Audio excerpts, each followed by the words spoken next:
Dans les eaux troubles de l'Atlantique Nord, un animal s'adapte discrètement à de profonds changements de son environnement.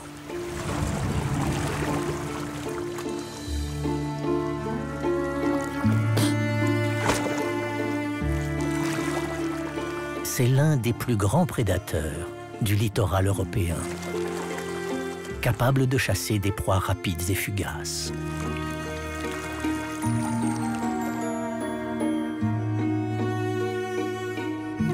Le phoque gris.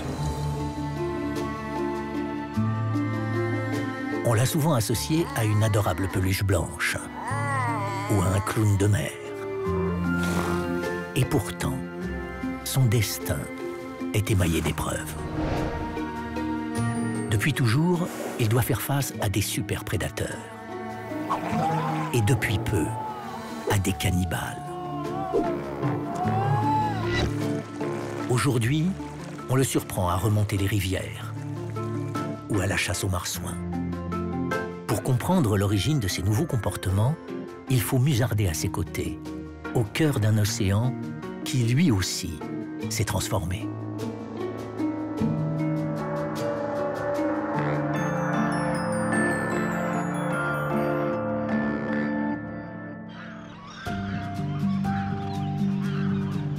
Les rivages de l'Atlantique Nord abritent les colonies de phoques gris. Du Canada à la Suède, en passant par le Royaume-Uni, ils affectionnent les eaux tempétueuses et tempérées.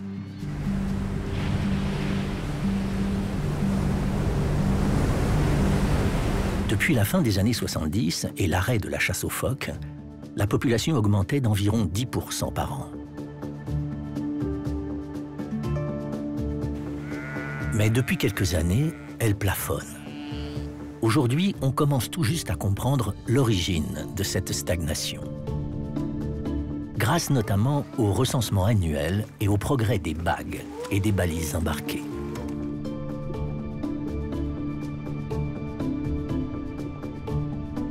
On connaissait la plupart de ses activités côtières. On découvre désormais ses déambulations au large, ses zones de chasse et ses proies inattendues.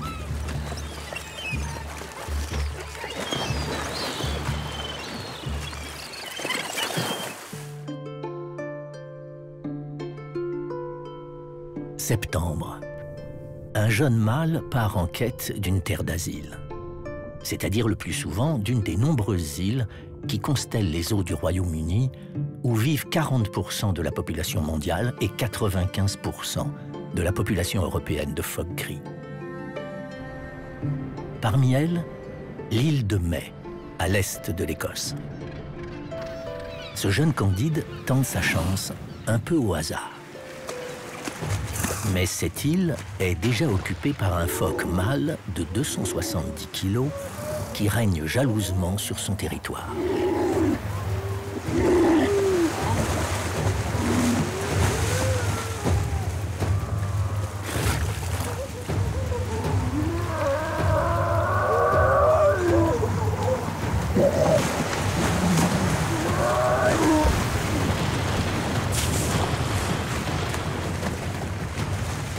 Le combat contre le poids lourd est inégal. Il va devoir partir ailleurs, chercher une autre terre d'accueil.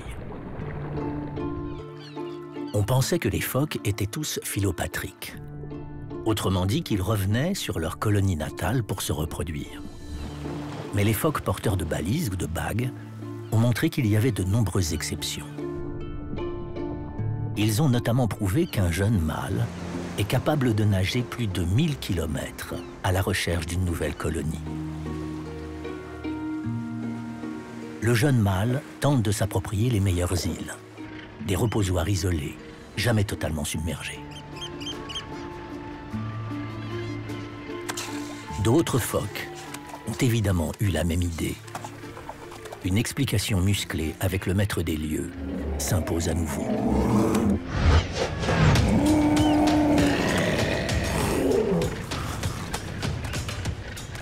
La vie d'un jeune mâle est assez peu enviable. Pour trouver sa place en société, il doit affronter tous les mâles dominants des îles.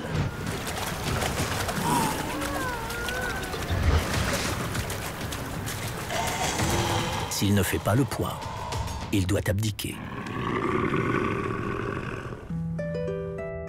Après avoir erré plusieurs semaines, le jeune guerrier arrive enfin à l'archipel des Orcades, au nord de l'Écosse.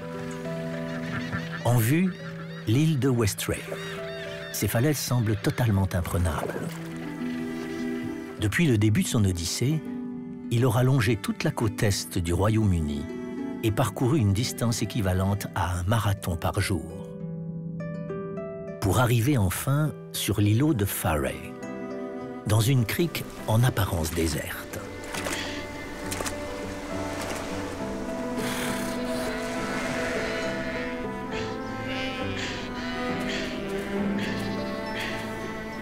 En apparence seulement. Un autre combat se profile. Mais ici, son rival ne mesure que 2 mètres pour 150 kilos.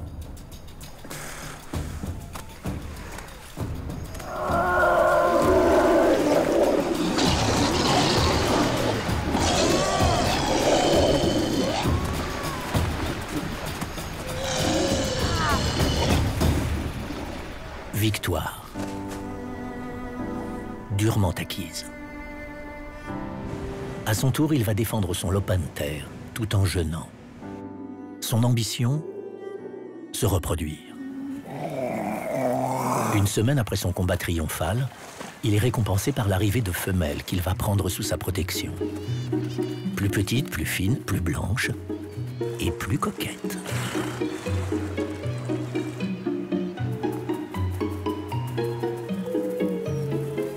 Le voici Pacha, à la tête d'un harem de 7 irrésistibles femelles grasses et morveuses.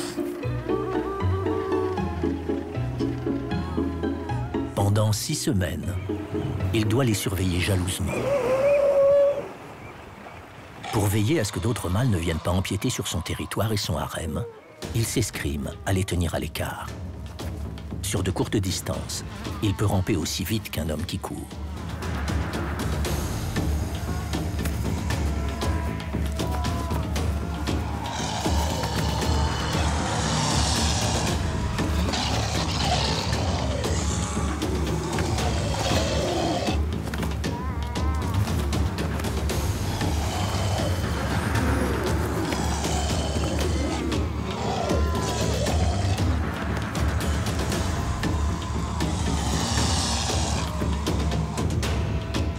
De l'âge de 10 ans jusqu'à leur mort vers 25 ans, les mâles phoques gris doivent se livrer à une vingtaine de combats chaque automne. Rarement mortels, ces affrontements laissent aux combattants des cicatrices, à vie. Quant aux femelles, elles ne sont pas arrivées seules. Fécondées il y a 11 mois, elles viennent ici, mettre bas. Les phoques gris sont les plus grands animaux sauvages qui se reproduisent à terre, au Royaume-Uni. Curieusement, il naît chaque année 10 femelles pour 7 mâles. Ces demi-frères et sœurs sont nés à quelques jours d'intervalle. Leur manteau blanc leur vaut le surnom de blanchons. Les blanchons ne suscitent aucun instinct paternel chez le mâle, qui ne participe jamais à leur éducation. Quant à la femelle, elle ne s'occupe des blanchons que pendant les 18 jours que dure l'allaitement. Son secret, un des laits les plus gras du monde. 5 litres de lait qui permettent aux petits de gagner 2 kilos par jour. Un véritable régime de sumo.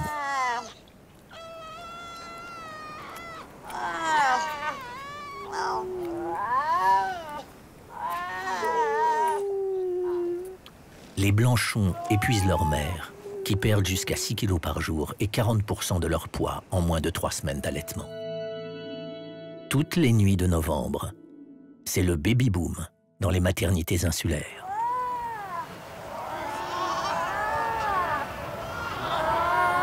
Sur l'île de Faray, ce sont environ 12 000 phoques gris qui s'entassent sur les plages à l'automne. C'est la seconde plus grande colonie du Royaume-Uni. Depuis 2008, la population de cette île ne croît que d'environ 4% par an, soit près de 3 fois moins que dans les années 80.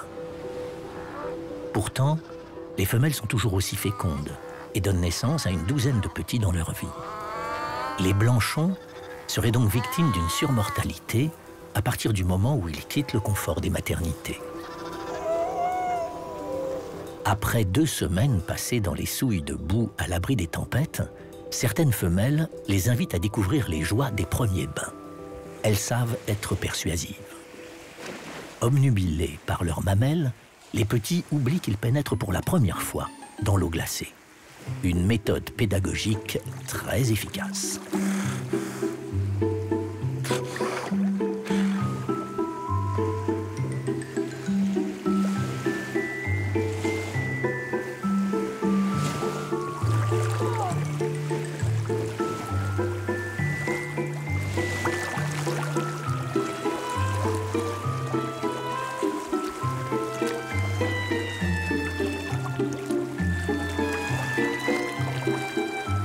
Les mères incitent même leurs rejetons à nager, en les forçant à immerger la tête sous l'eau.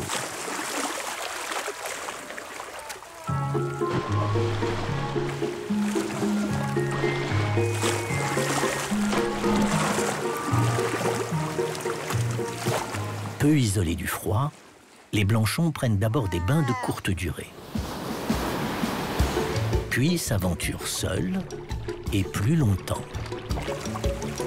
Insouciants du danger, d'un nouveau danger.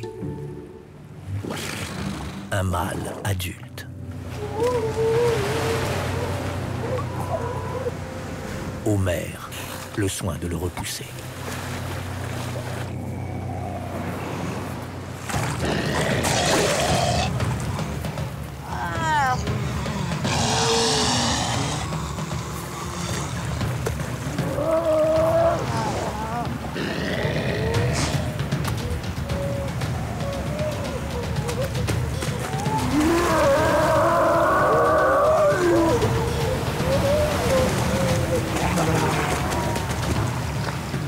En regroupant leurs petits en crèche, les femelles coalisées parviennent à juguler les ardeurs du mâle.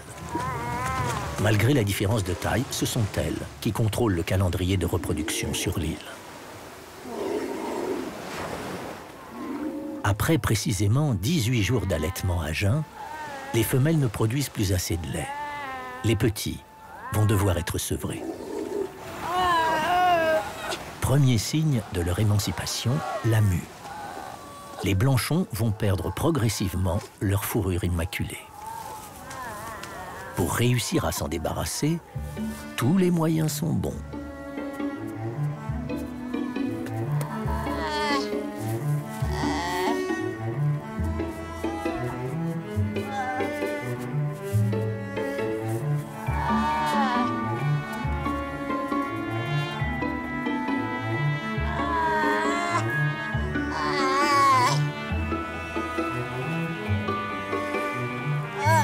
Pendant ce temps, certaines femelles affamées regagnent l'océan pour se nourrir.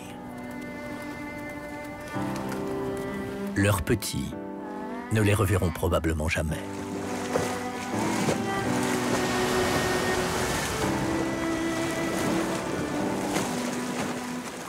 Les voilà seuls, livrés à eux-mêmes, au cœur de l'hiver, orphelins des tempêtes. Un petit sur 2 ne survit pas à ce traitement de choc. Pire, depuis quelques années, ils doivent faire face à un ennemi intime. Un mâle cannibale.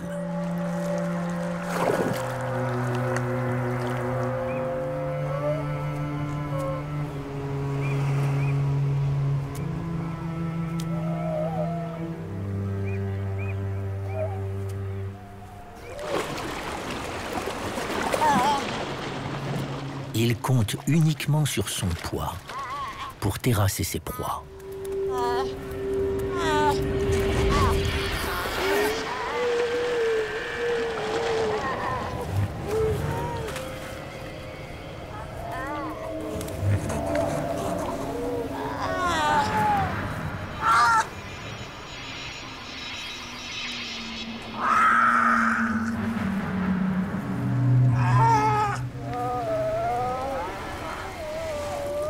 Sa mère, encore à proximité, entend son cri de détresse.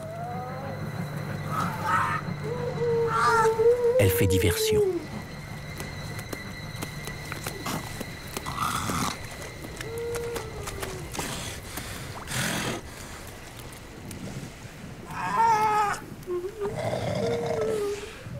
Miraculeusement, le jeune phoque s'en sort avec quelques blessures.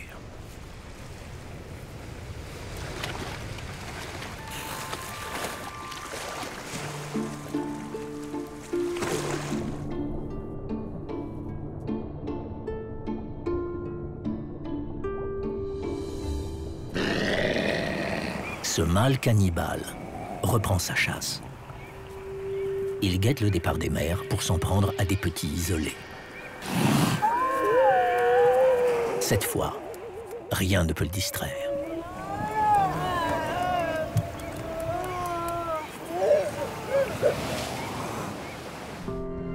Ce comportement a été observé depuis le début des années 2000 sur plusieurs îles britanniques. Chaque phoque cannibale tue environ 12 petits par an. Curieusement, ils ne prélèvent qu'un lambeau de gras avant d'abandonner leur victime. On pense que ce cannibalisme est moins provoqué par la faim que par une frustration sexuelle. En effet, leur stratagème ressemble étrangement à celui mis au point par des jeunes mâles. Leur cible, les jeunes femelles, qui tentent de regagner l'île. Sûrs de leur supériorité physique et tels des cannibales, ils vont tenter de les immobiliser à faible profondeur.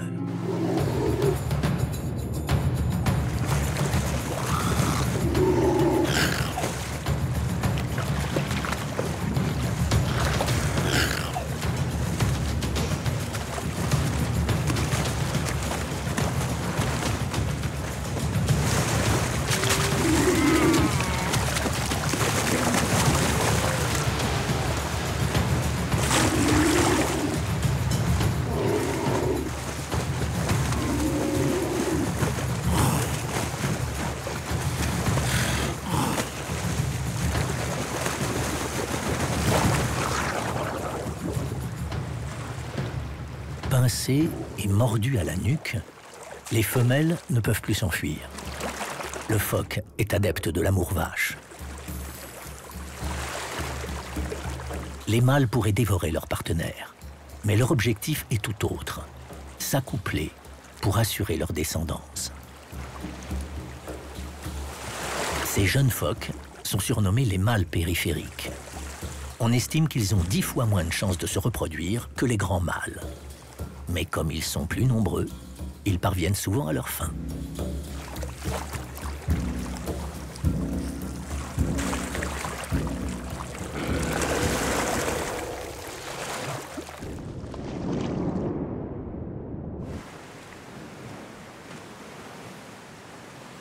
Décembre marque la fin de la saison des accouplements.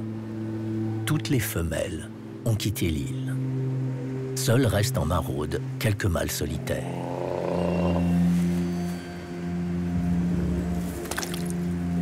C'est le moment choisi par les derniers orphelins pour prendre le large. Affronter les tempêtes et l'inconnu.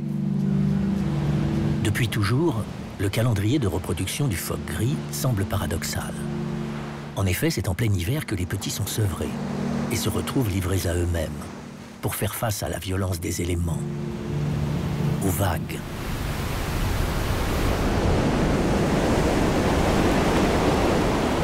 Et depuis quelques années, aux mâles qui ont pris goût à la viande de phoque. Les petits doivent tromper la surveillance du phoque cannibale pour gagner le large.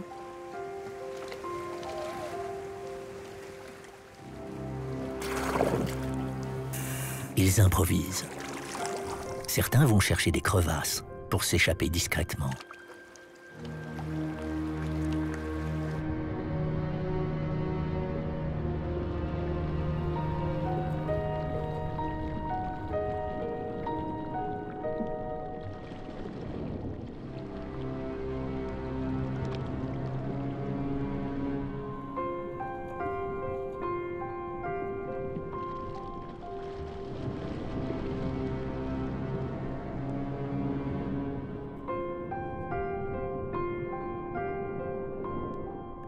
Victoire. Ces failles offrent des sorties dérobées vers le large.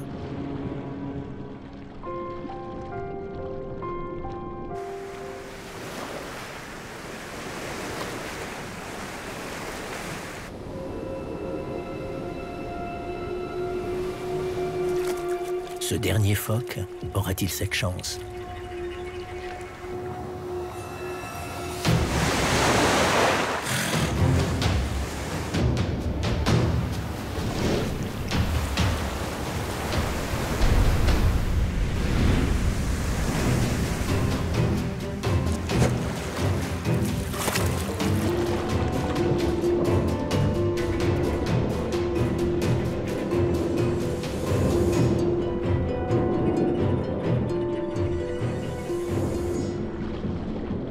Ce jeune phoque n'est pas parvenu à semer le cannibale.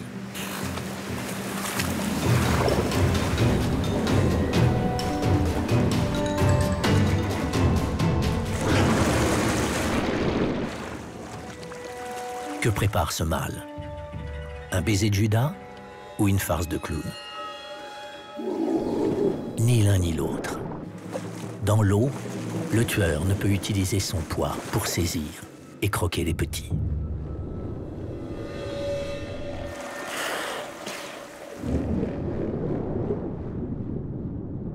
Ce jeune est passé vers un océan déchaîné.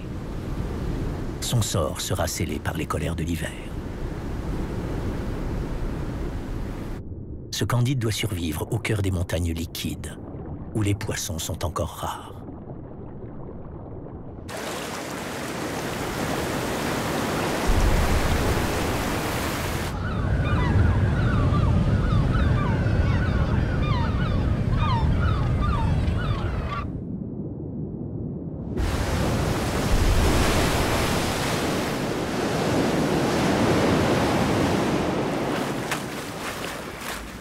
Pendant les premiers mois de leur vie aquatique, les phoques voient fondre leurs réserves de graisse au contact de l'eau froide.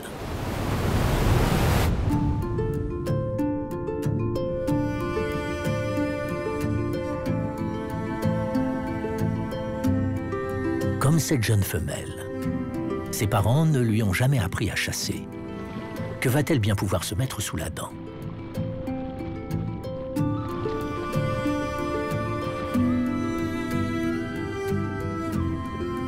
Une algue laminaire, la salade de la mer du Nord. Pas très nourrissant.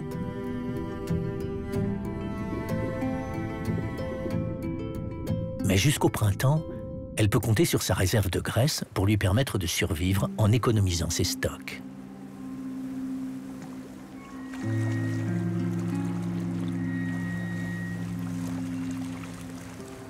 Comme l'eau froide brûle les graisses plus rapidement que l'air, les jeunes phoques effectuent de nombreux séjours à terre pour préserver leurs réserves. En moyenne, ils passent 4 jours en mer pour 1 jour à terre. Ils apprennent d'instinct à se servir de leurs sens. Leur vue, sensible aux basses lumières, tant sous l'eau que sur l'eau. Elle leur permet de détecter les mâles suspects qui rôdent. Leur odorat, qui depuis leur naissance distingue l'odeur spécifique à chaque phoque. Enfin, un sens du toucher à distance grâce à leur vibrisses, c'est-à-dire leurs moustaches. Elles sont 10 fois plus sensibles que celles des chats. Même dans l'obscurité, elles captent les ondes créées par les corps en mouvement. Ces ondes ne sont pas celles produites par un mâle en maraude. Cette barrique de graisse profite des joies d'une thalassothérapie à l'eau froide. Tout en dormant, ce mâle régule sa température en maintenant son corps immergé dans l'eau glacée. Le jeune phoque peut donc aisément tromper sa vigilance. Et en apparence, la voie est libre. Plus d'ondes suspectes. C'est le moment idéal pour prendre le large.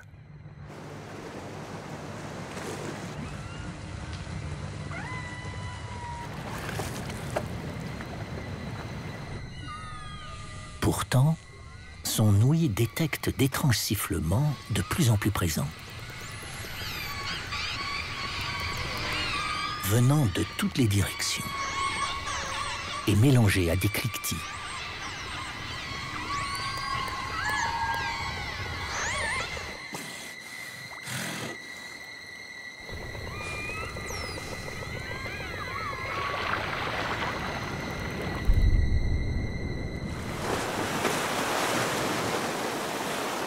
La baleine tueuse. Venue en famille chasser le phoque.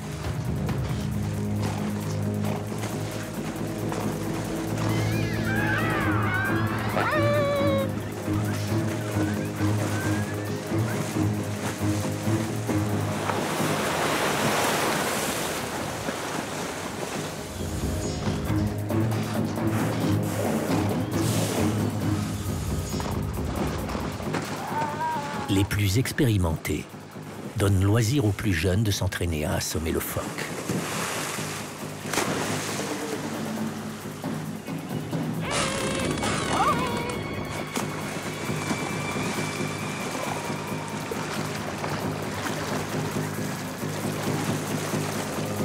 Avant de partager le repas en famille.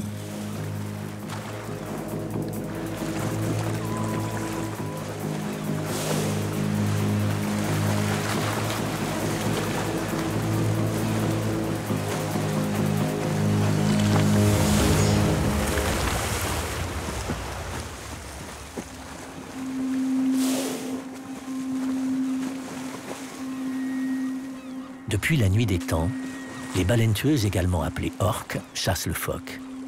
Celles de l'Atlantique Nord consomment aussi du poisson, mais comme cette ressource tend à s'amenuiser, elles se rabattent sur les phoques. On les observe de plus en plus souvent près des côtes.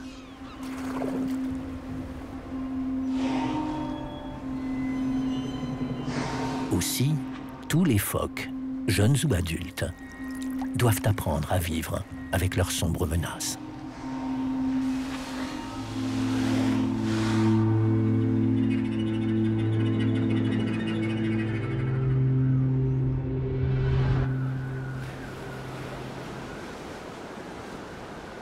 Celui qui a échappé à une attaque d'orques sait les repérer à distance, même en dormant.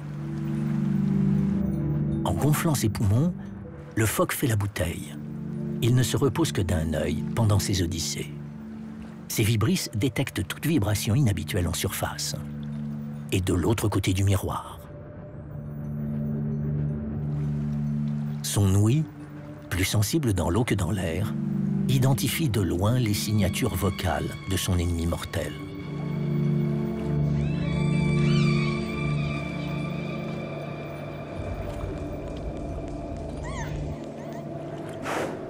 La simple vue de l'aileron dorsal terrorise tous les phoques. Et pour cause, sous ce couteau noir d'1,80 m pour le mâle adulte, se cache un prédateur de 9 tonnes. Pire, les orques chassent en meute et sont capables de pointes de vitesse à 70 km/h. Les phoques ne peuvent rivaliser. Seul salut possible, rassemblement sur un abri de fortune. Pour attraper les phoques, les orques ne peuvent s'échouer sur ces rochers coiffés de coquillages. Ils déchiquetteraient leur épiderme.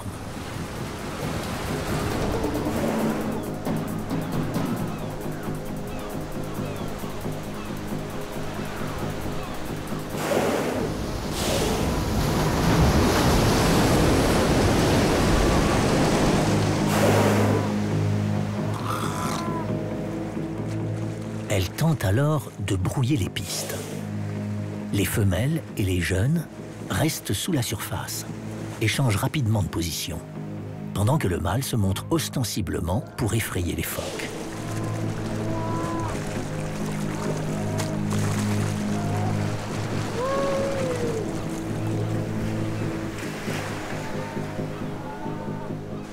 En vain, les phoques ne bougent pas.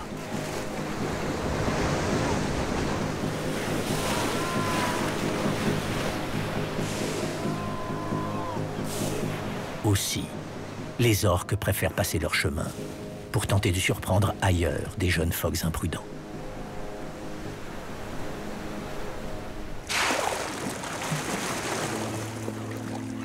Les orques apparaissent exclusivement à la fin du printemps et en été, au nord du Royaume-Uni.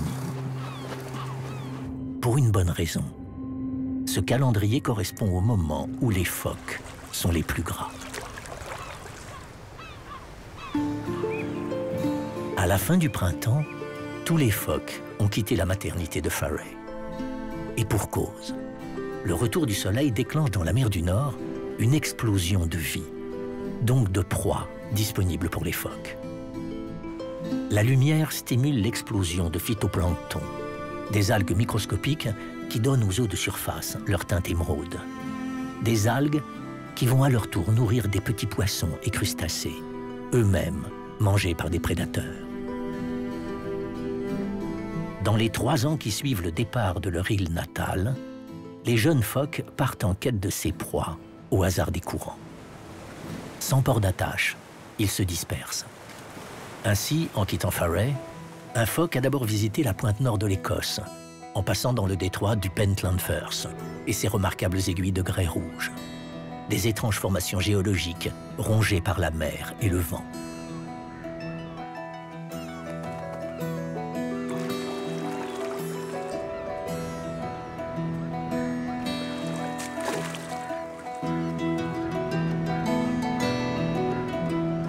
Puis il a fait demi-tour et mis le cap au sud, en s'aventurant le long de la côte ouest de l'Écosse. Comme il n'a jamais reçu de leçon de chasse de ses parents, il navigue à l'instinct, en observant ses semblables ou d'autres animaux marins. Promesse de festin.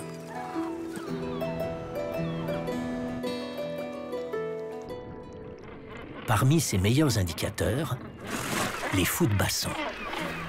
Ces patrouilles de kamikazes repèrent leurs victimes sous la surface, avant de fondre sur elles en piqué jusqu'à l'incroyable vitesse de 110 km/h.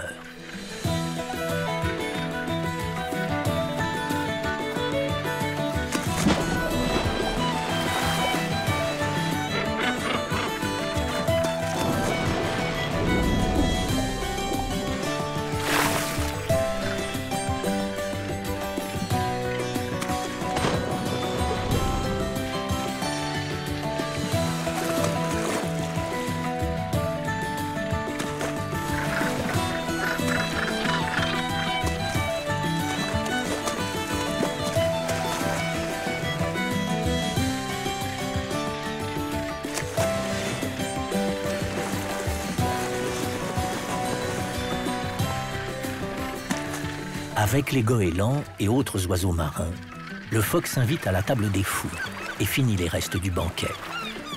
Son instinct ne l'a pas trompé.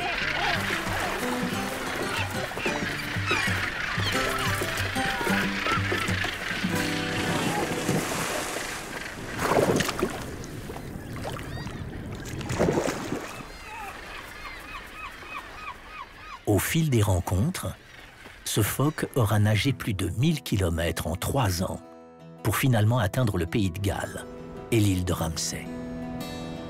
Elle est séparée de la Terre par un isthme étroit en forme d'entonnoir où s'engouffrent des violents courants créés par les flux de marée. Ils drainent des eaux froides et des nutriments venus des profondeurs. 24 heures sur 24, ils assurent une livraison de nourriture pour des centaines de prédateurs marins réunis dans la passe. Parmi eux, un petit cétacé furtif, le marsouin.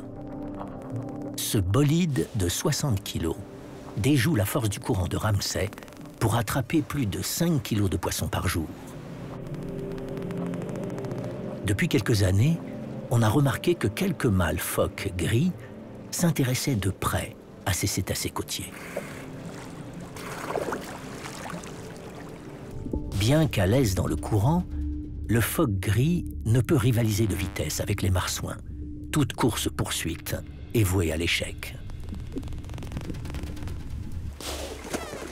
Alors il utilise une autre stratégie. Le phoque imite celle des grands félins pour surprendre ses proies. La chasse en embuscade.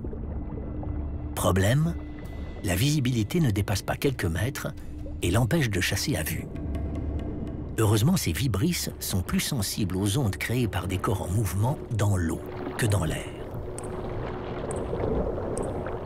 Elles agissent comme un sondeur multifaisceau et donnent des informations sur la position, le sens de déplacement et la vitesse des marsouins.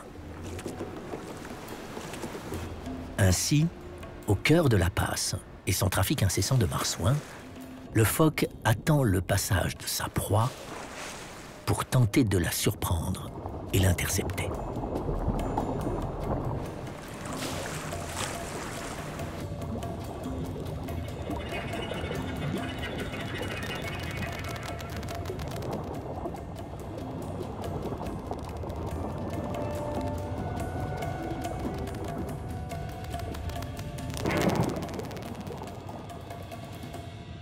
En vain, il manque encore de pratique. Pourtant, ici et dans d'autres goulets de l'océan Atlantique, des phoques mâles dévorent désormais plus d'une dizaine de marsouins par an. On n'a jamais encore observé d'attaque de marsouins par des femelles. On pense qu'elles se concentrent sur des proies plus petites. Ainsi, en quête de nourriture, une femelle a quitté l'île de Faroe pour rejoindre les rivages des îles Shetland. Curieusement, les apnées des femelles sont en moyenne plus longues, mais moins profondes que celles des mâles. 6 contre 5 minutes et 48 contre 57 mètres. Conséquence, les femelles chassent essentiellement à proximité des côtes pour chercher leur pitance. Ainsi, au sud-ouest des îles Shetland, la femelle affectionne les plages de sable blanc, notamment celle de l'île de Saint-Ninian.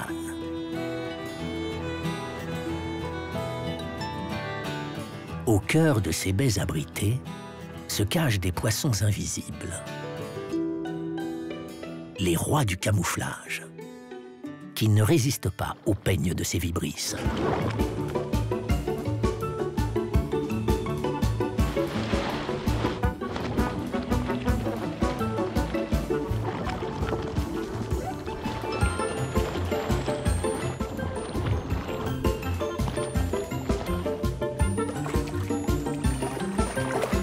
Des limandes.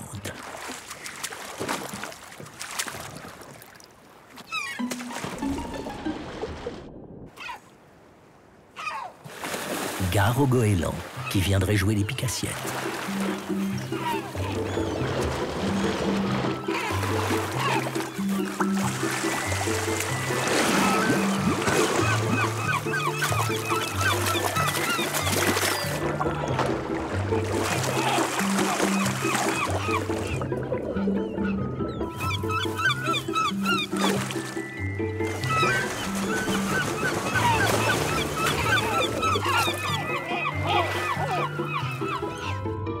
Les femelles commencent à enfanter dès l'âge de 4 ans et doivent donc commencer très jeunes à se constituer des réserves de graisse.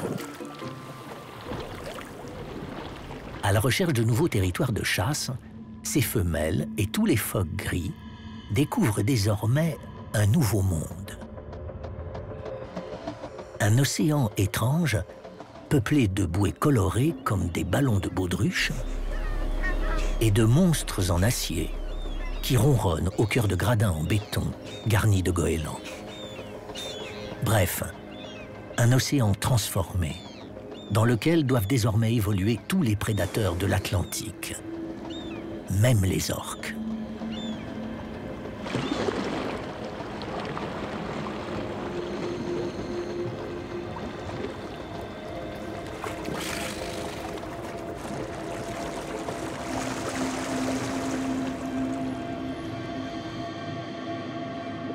À la découverte de ce monde étrange, 2 phoques ont quitté ensemble Faroe et longé la côte est de l'Écosse jusqu'en Angleterre.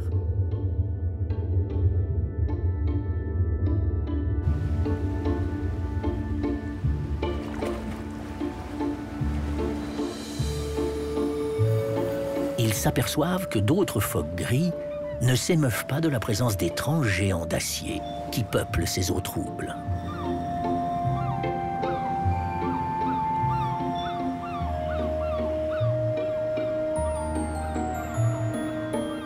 En remontant la rivière Tees, les phoques rencontrent un monde de métal et de béton qui fume et bourdonne au rythme des marées et des voitures. Ils ne sont pas les seuls à nager à contre-courant. À la marée montante, les saumons atlantiques remontent le flux dans l'espoir de trouver quelques frayères, celles où ils sont nés. Avec leur odorat très développé, ils sont aimantés par des effluves diffuses, l'odeur propre à la rivière Tees. Les phoques espèrent évidemment pouvoir se repaître de ces poissons.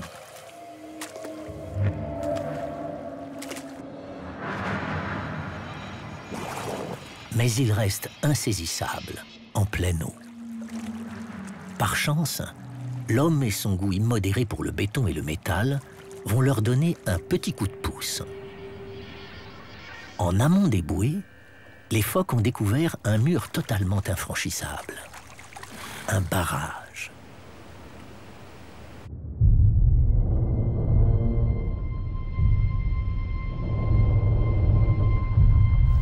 Le courant de la marée montante draine d'autres phoques qui convergent vers l'entonnoir en béton. Tous attendent l'ouverture des vannes.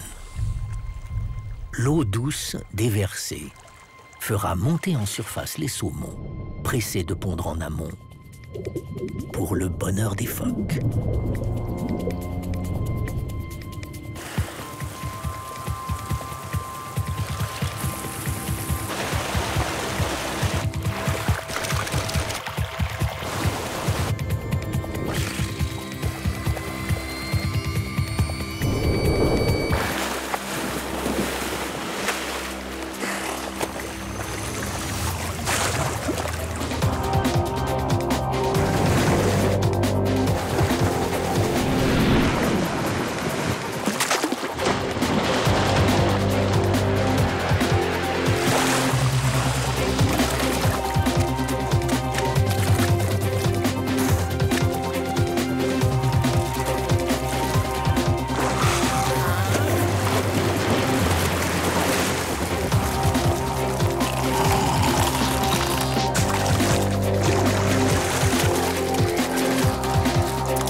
Chaque jour d'été, les phoques dévorent moins de 7% des saumons qui tentent de franchir le barrage.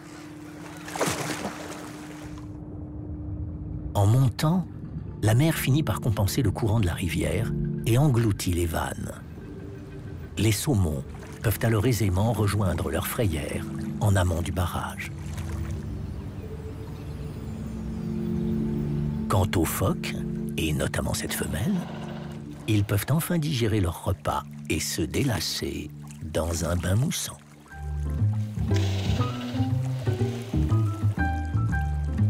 Une femelle phoque gris consomme en moyenne 2,5 kg de poisson par jour, contre 3 pour un mâle.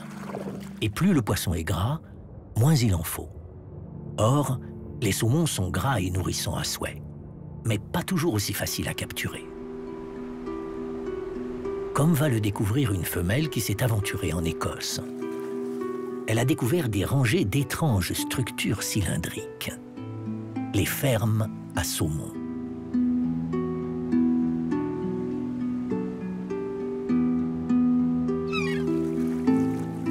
Cages de 40 mètres de diamètre. Elles enferment plus d'1 million de saumon.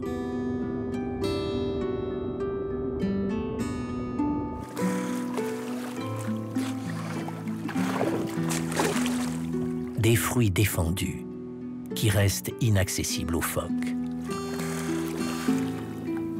Au total, il y a désormais près de 350 fermes à saumon au Royaume-Uni, essentiellement en Écosse et dans ses îles.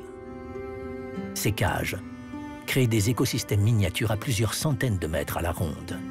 Les farines, les excréments et les parasites nourrissent de nombreux poissons qui vivent à l'extérieur des cages. Comme ces lieux, les phoques peuvent parfaitement s'en contenter.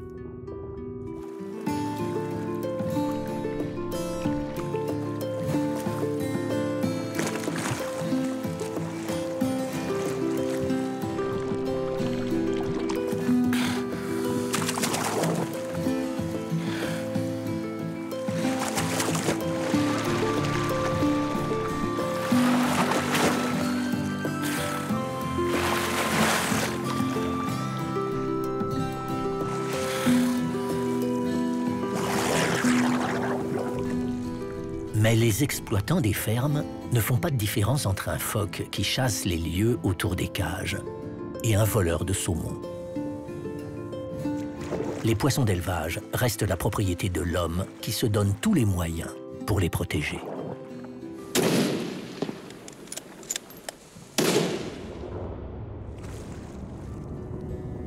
Les phoques paient le prix fort pour leur curiosité. Au Royaume-Uni, la loi autorise l'abattage des phoques soupçonnés de chaparder des poissons d'élevage. Rien ne les prépare à cette justice expéditive.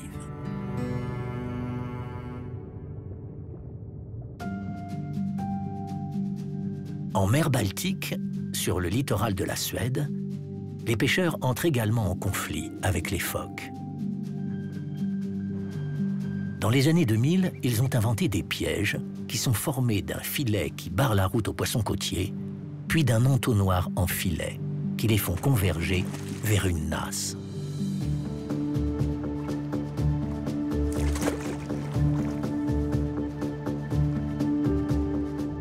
Dans leur sillage, ils entraînent les phoques. Quelques caméras de surveillance les surprennent en flagrant délit de vol de saumon, de morue et de hareng.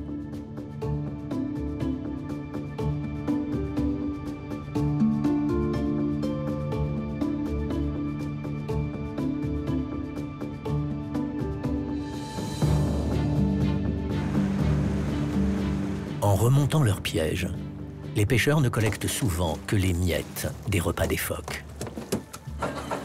Les stocks de poissons de la Baltique sont surexploités et s'amenuisent. Inévitablement, les phoques gris deviennent les coupables tout trouvés de cette surpêche. Leurs populations sont sévèrement impactées par des morts accidentelles dans les filets et des abattages autorisés. Depuis le début du XXe siècle, la moitié des effectifs de la mer Baltique a disparu.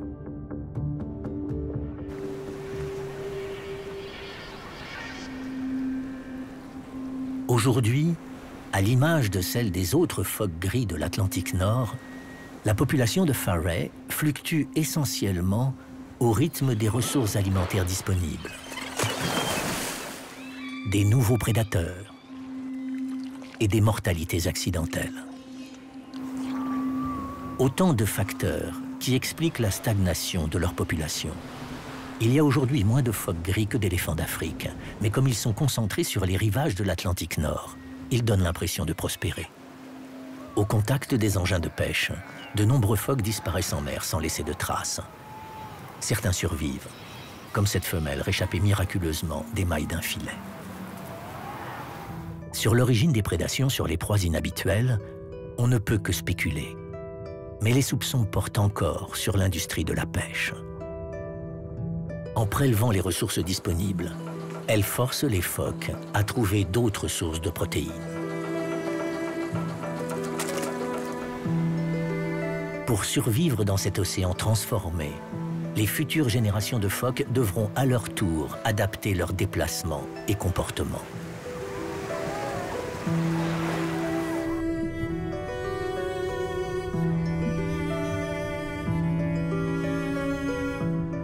Ainsi, les phoques aujourd'hui martyrisés dans le nord du Royaume-Uni s'installent plus au sud, notamment à Blackney Point. Sur ces rivages, nul orque et nul piège ou ferme à saumon. Un nouvel Eldorado, où les phoques sont intégralement protégés alors qu'ils y ont été décimés dès le 19e siècle. Ici naissaient 25 petits en 2001. Aujourd'hui, c'est plus de 2000 blanchons qui viennent au monde chaque année pour créer la plus grande colonie de reproduction de l'Angleterre. Preuve qu'un peu de poisson et de protection suffisent aux phoques gris pour prospérer. Un message assez simple pour qui veut bien l'entendre.